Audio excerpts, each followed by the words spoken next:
why is it that we don't seem to be able to adjust ourselves to the physical environment without destroying it? Why is it that in a way this culture represents in a unique fashion the law of diminishing returns, that our success is a failure, that we are building up, in other words, an enormous technological civilization which seems to promise the fulfillment of every wish almost at the touch of a button. And yet, as in so many fairy tales, when the wishes finally materialize, they're like fairy gold. They're not really material at all.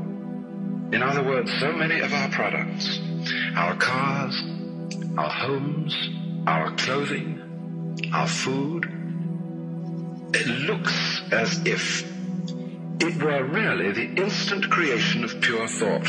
That is to say, it is thoroughly insubstantial, lacking in what the connoisseur of wine calls body. And in so many other ways, the riches that we produce are ephemeral. And as a result of that, we're frustrated. We're terribly frustrated. We feel that the only thing is to go on getting more and more. And as a result of that, the whole landscape begins to look like the nursery of a spoiled child who's got too many toys and is bored with them and throws them away as fast as he gets them, plays them for a few minutes. Also, we're dedicated to a tremendous war on the basic material dimensions of time and space. We want to obliterate their limitations. We want to get everything done as fast as possible. We want to convert the rhythms and the skills of work into cash, which indeed you can buy something with, but you can't eat it. And then rush home to get away from work and begin the real business of life, to enjoy ourselves.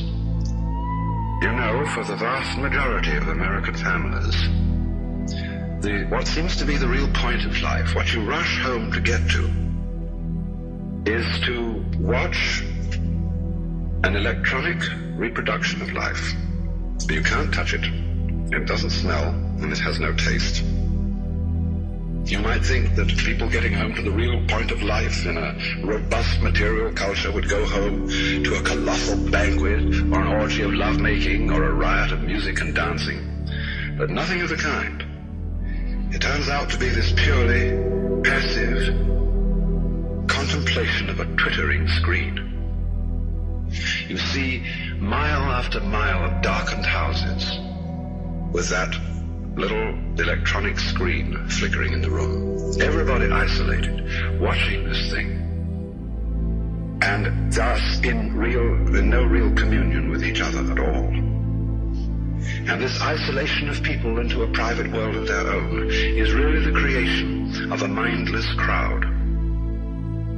And so we don't get with each other, except for public expressions of getting rid of our hostility, like football or prize fighting. And even in the spectacles one sees on this television, it's perfectly proper to exhibit people slugging and slaying each other, but oh dear no, not people loving each other, except in a rather restrained way.